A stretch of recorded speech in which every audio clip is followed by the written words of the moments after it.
Hello, and welcome to Bite-Size History.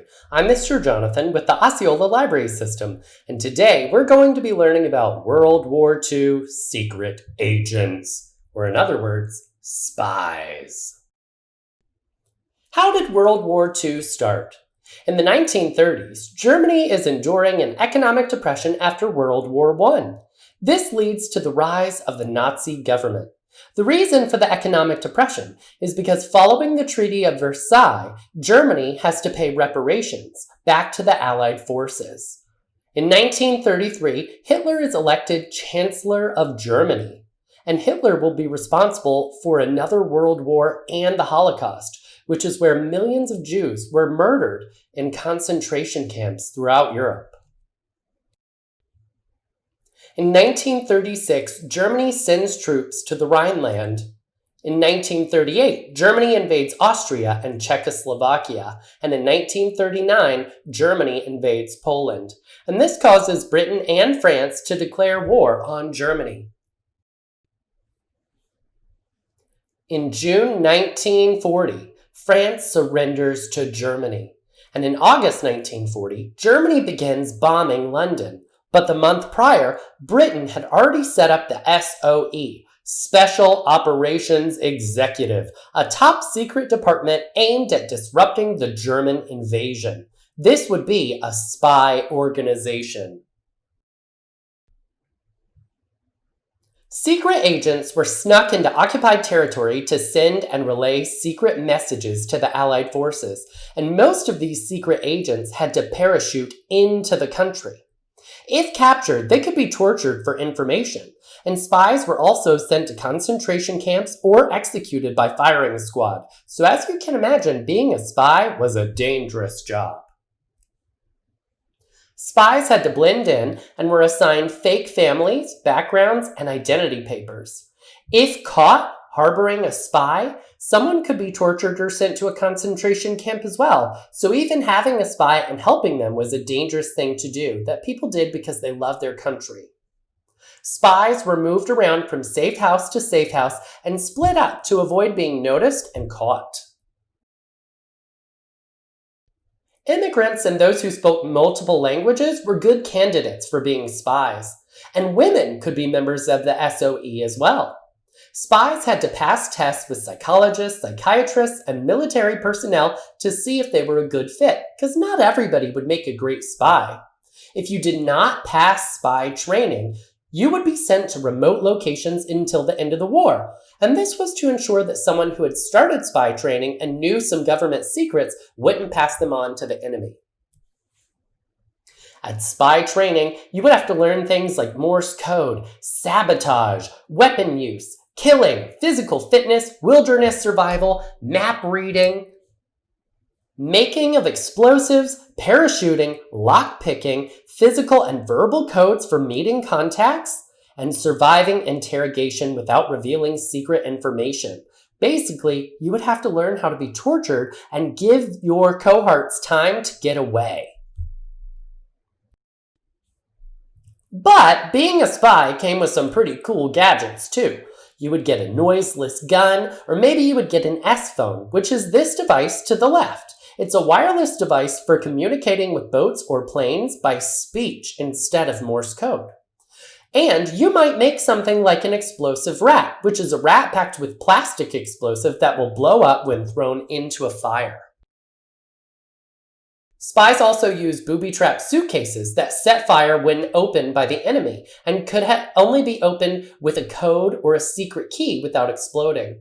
You might also use a sleeve gun, which is what this pipe in the bottom picture is. It's a metal tube hidden in your sleeve that will fire a single bullet. You only get one shot, but it could be important if you needed to get away in a hurry.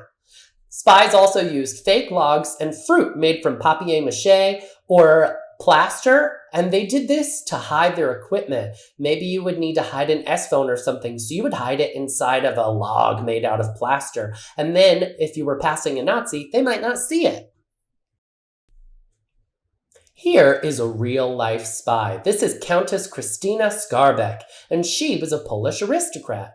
And she was the first and longest-serving female agent of the SOE. And her most daring exploit was to a German prison where she rescued her fellow special operations agents hours before their execution.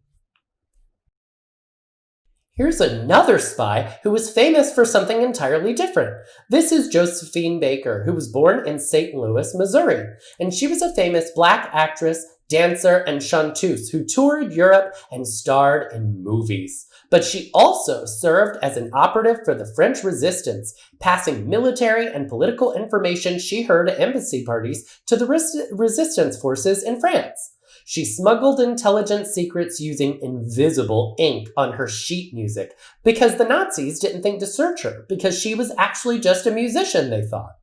She hid weapons and Jewish refugees in her chateau in France as well, and she would later win awards from France and America for her service. And now we are going to do a special secret spy activity. Many celebrities from the World War II era led double lives. Not only was Josephine Baker a spy for the Allied forces, but Coco Chanel, the famed Parisian designer, was a spy, but for the Nazis. And Viennese actress and movie star Hedy Lamarr was an inventor. She invented a kind of spread spectrum technology that would have prevented torpedo signals from being jammed by the enemy. So, in honor of Madame Josephine Baker, we are going to make our own secret spy messages. Remember how she used invisible ink to write codes back to the Allied forces on her sheet music? We're going to do the same thing. So, what you will need is a lemon. You'll need a skewer, a wooden skewer or a toothpick. You'll need some paper. You'll need a knife, so you're gonna need a grown-up, and you'll need a plate or something to collect the juice in to make sure that you don't make a big mess for mom, right? So, I've got my plate, and I've got my lemon. Ready? Easy peasy, let mom do this. Watch our fingers. I'm cutting, and now I have my half a lemon. And guess what I do? I put my knife to the side, and I'm gonna squeeze out the juice. Ooh, it smells so good too. All right, and I think I've got enough. And I can take my little skewer, and I'm gonna take one sheet of my paper and push it to the side, and I'm going to write a secret code. What do you think I'm gonna write? What would you write if you wanted to write a secret code? Let's see. You could write maybe a secret code to your mom, or a secret code to a best friend. But secret codes could be really important if you were a spy and didn't want to get caught, right? Let's see. I'll make mine very short, but I'm using this skewer almost like a pen or a quill, right? I wonder what Josephine Baker used to write her secret messages. What do you think? Let's see. It's kind of hard because it keeps getting dry, but I think I've almost got it. I don't know if I'd make a very good spy or not. I guess you would have to be very brave, and you would have to be trained in all of those things that we talked about in the presentation, right? Like you would have to be good at picking locks. You would have to be good at learning codes, like Morse codes. That would be kind of cool to know a secret code to communicate with your friends. And you'd have to be good at things like parachuting. So if you were scared of heights, it would be tough to be a spy, wouldn't it? That would be tough.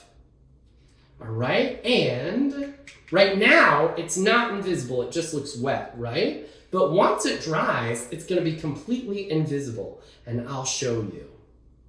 All right, I've got my secret message written. Don't tell anybody. So we're going to let this dry, and then I'll come back and I'll show you how to share your secret code with your friend.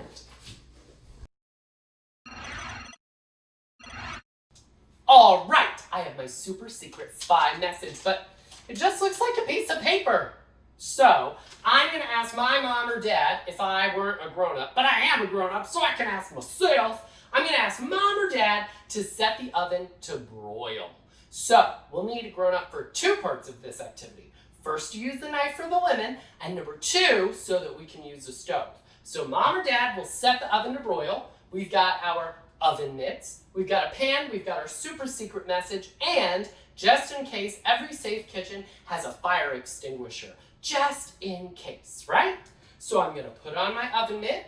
I have put my note onto my pan here, and I'm going to pop it in the oven, and I'm going to watch it through the window until I see the words appear. All right, and now we wait. All right, secret spies, I just took my note out of the oven and it says, books! Look at that! Wow! So the lemon juice heated up and we could see the letters just before the rest of the paper burned, right? So make sure you use Mom or Dad to help you with today's activity and have fun being super secret spies. Da-da, da-da, da-da, da-da.